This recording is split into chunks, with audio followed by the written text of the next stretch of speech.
Greetings and salutations, citizens. Welcome to the bar. My name is Benji, and this is my co-host Anthony. What's up, guys?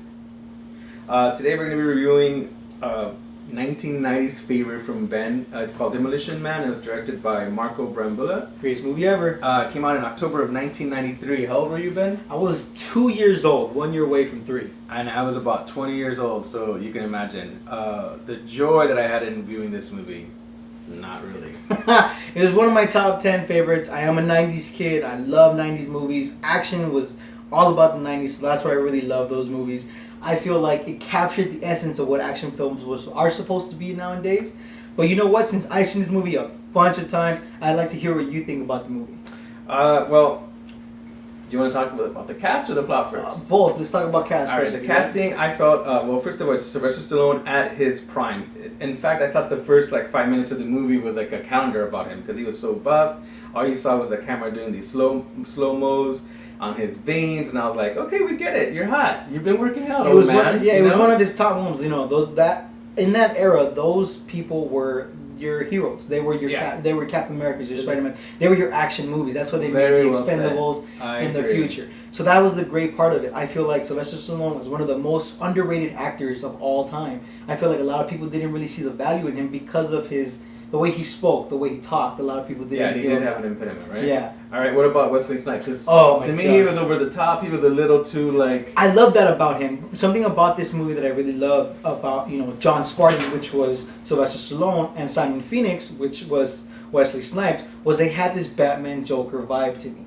It was something where he was in love with this hero. Yeah, he didn't want to needed each other. Exactly, which they didn't want to. He wanted to kill him. But they also love that sense of always kind of going one in hand.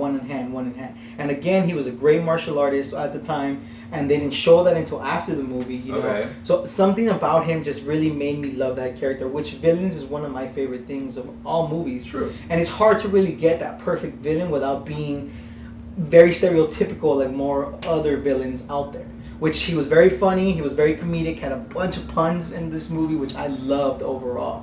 There was a lot of puns. What about Sandra Bullock as Lenina? What is it? Lenina Huxley. Yeah, she was one of my favorite female role characters. She's very pretty. Everybody looks so fresh faced right here. Very young, of course. Like, wow, this was their prime. Good here. Yeah, this was their prime before that, and I really loved her in this movie because it showed you kind of like the new. This movie of the plot. It's based off of the future, the 2032. Future past where everything kind of changes. So before you get there, so the movie starts off in 1996. 96, yes. Right? And it's Los Angeles. There's a great pan of the Hollywood sign in flames, and I was like, oh, you know what? This is a really great introduction to setting the pace. It's letting me know what's going on, and then you get to see both John Spartan and Simon Phoenix. There's the explosions, kind of over the top for me. By the way, the demolition was real. That's one of the crazy. It was a real demolition. It was really Hence cool. Demolition Man. Okay, I got it. So then we go into the future, which is like 2032. Now it's a peaceful time. Everyone is dressed like Vulcans. Are they like Spock? I was ready to see Spock at any moment. I was like, is he gonna come out and say, hey, greetings and salutations, citizens? Which is like. The dialogue was horrible for me to get. It was a little hard, but I was just like, oh it was a little hard. But I think that's what the '90s was about. It's about cheesy goodness of movies. It was cheesy goodness. It was something where they used, Simon Phoenix would always go, Simon says die, Simon says freeze, stuff like that, and he always said these funny puns. John Spartan, Sylvester Stallone even said at one point, hey, why don't you chill out? And then he freezes him, I believe. In that thing, so it was very cheesy, but overall, I feel like that was a great. That kind of reminds me of Arnold Schwarzenegger in the Schumacher Batman, which we have to review at one point. We will have to be doing those too, because. But I love the plot of the movie. It was a little different during the time. Sci-fi to me was new because I was still a kid. So looking at this movie from John Spartan tried to save those people in the beginning of the movie that Simon Phoenix kidnapped, but they ended up dying, which apparently they were already dead in the movie. So but you don't find out to the end. Exactly. So that was Spoilers. really cool. Yeah. So that's the thing. They freeze him. They told John Spartan, involuntary manslaughter. He gets frozen to 2032. They reenactivate him because Simon Phoenix was kind of like a sleeper soldier. In the movie itself, I was surprised by that. In fact, I thought it almost was like a plot hole. How did he know how to get out of his shackles? How did he know how to get free? But but later on, you don't realize that it's Dr. Cocteau, who's supposed to be like the mayor governor of San Angeles, which is like a merger of Santa Barbara and Los Angeles, Santa Monica, things like that. All right. So as the movie goes on, you get to see that. You know what? Not is everything that meets the eye. You think that this utopia where you don't eat meat or spicy food or alcohol or smoking, which to me sounds like hell. Yeah, it sounds does. like a peaceful. Peace. Yeah, I was. That was the crazy thing in this world of peace. A lot of people were kind of rude to each other. The captain, I think Captain Edgar or L or something like that. Mm-hmm. He was very rude to John Spartan. The girl at the Taco Bell, which Taco Bell was a fancy restaurant now. Bro. They actually showed that woman being very rude to she's like you're like a fossil like you said, or something. You said something on the lines of it reminded you of the Hunger Games scene, the way the way that people were dressed were a little Hunger Games for me. I'm like, did they get inspired for this? There's a lot of references. There's like a Manchurian Candidate, like when he would say, "Hey, don't you have someone to kill? Don't you have a job to do?" That was very Manchurian Candidate for me, which I liked. Another reference that I got was during the sex scene, where they put the hats on. It reminded me of Barbarella from the 1960s. I don't know if you know about that movie. I haven't really seen it, but Jane Fonda being very sexy out in outer space, trying to find Dr. Duran. But so another reference before you go on was Mad Max. There is a Mad Max vibe. They were there. It. They had the scraps, right? Scraps, the underground people. With Edgar Friendly, which was played by Dennis Leary, I believe. Which is a funny name from the 90s. It was a funny name because Edgar Friendly, but yet he wasn't friendly.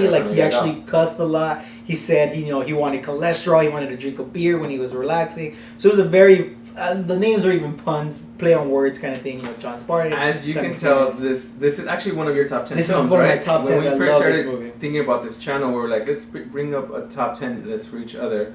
And when I saw your list, I was like, oh my goodness. And like I said, but as you will see in future videos, I have some slow-paced movies that he's probably gonna go insane over. But I hate slow-paced movies. This is a great summer film. This is one of those films where you just go, you take your kids, you have fun, you eat some popcorn. I don't know about kids. Explosions. Well, who doesn't take kids to? True. I feel this is more of a home movie. Last week at Suicide Squad, I saw a lot of kids that should not have been there. I don't know if it's a kids movie overall. They do have a lot of cuss words. They do show some nudity in the scene. So briefly, be advised, this isn't too much of a kids movie, but it's a great action film overall in the summer. I agree with that. I feel like you get this movie anywhere. You could rent it for a couple bucks. You be at home, watch it with your friends, enjoy some of that nice 90s cheesiness and greatness. You know, I agree. I feel like overall the movie was.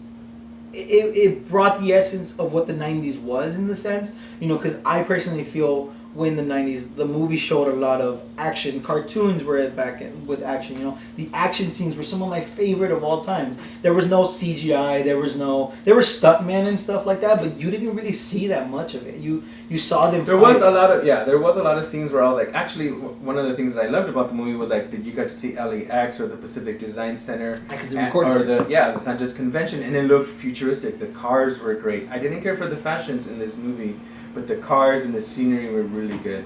What's your favorite scene in the whole? This is one of your favorite movies. Yeah, of course. What is one of your favorite There's scenes? so many to talk about, but I think my favorite scene from the beginning of the movie was the museum scene where they start shooting each other. They find the guns. That was cool that they went back in time to get guns. Exactly. I thought that was pretty cool. Finding the futuristic guns. That guy, how much do you weigh? Throwing them to the glass. That was funny. Shooting them with shotguns. Fighting underground. And that's the cool thing about it. Not only did it have some realism, which. It is the future, which doesn't have a lot, but the action itself was real. You had them shooting, you had them fighting, fist fighting, even Sandra Bullock got into it and started fighting because she watched Jackie Chan movies. Yeah, I thought that was a good reference. Oh, what about the Arnold Schwarzenegger as the president? That was crazy. They were 10 years behind, because in 2003 he was the governor of California. So I was like, hey, they're kind of predicting. That was pretty cool. And then again during that time, Sylvester Stallone and Arnold Schwarzenegger were two big rivals. Right. So overall, I think that was my favorite scene, the museum scene. The last fighting scene was great. The way he dies, when he freezes, cuts off his head. Well, you just took it away. I'm sorry. What's your favorite scene? My favorite scene is at the end where they're fighting in that little it's like a ball that falls and it freezes everything. Yeah, that's how they. All right, so when he breaks his head and he kind of looks meaty, and I was like, "What the hell and was that?" That was another good thing. Like they really didn't use body doubles. Well, they didn't have a lot of murder scenes, but when they took out the eyeball and stuff, they took out the eyeball. That was lot of the cuss words. There was a little bit of racism in the movie. It's really subtle, but there is that. But that shows you how it didn't matter in the 90s. Nobody was really hurt about these things. As the way people are like looking so closely into it. And it's so hard nowadays. I feel like a lot of directors are hard to record this kind of footage because of that limit of people complaining, people arguing when it's just a movie. What's PC? Exactly. Right. What's safe, what's not. Back then, I just feel like they were just like, boom, here's my script. Let's see what we could do with it, kind of thing. I like that. Yeah. I like that you see that in this movie. I got to see a lot of little different references. I got to see future references. And what's your grade? What do you give this movie? Personally, since this is my favorite movie, I do give it an 8 out of 10. It's not my top 5, but it's still one of my top 10. And that's why I give it an 8 out of 10. I think because some of the lines were a little cheesy. Some of the acting, like voice acting, was off a little bit. Kind of seemed weird. Right. But overall, I think it was a great action film. I'd watch this over and over. How about yourself? I give it a 7. I gave it a 7 because it was fun to see wow, here's a fresh-faced Sylvester Stallone. Here's a great-looking Sandra Bullock. I'm not a big fan of Wesley Snipes. I kept thinking, pay your taxes, Wesley. Pay your taxes, But in the future, that's gonna come back and haunt you. But it was all right. I didn't hate it. I didn't love it. But it was a 7. I loved it. It was one of the greatest movies ever. Hey guys, it's Benji and Anthony here. Thank you for joining us at TheB.A.R for the Demolition Man review. Join us next week. We'll be reviewing Sausage Party. I'm sure it'll be much better than this. Yeah.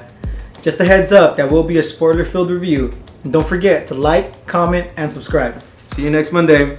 Be well, and have a good one.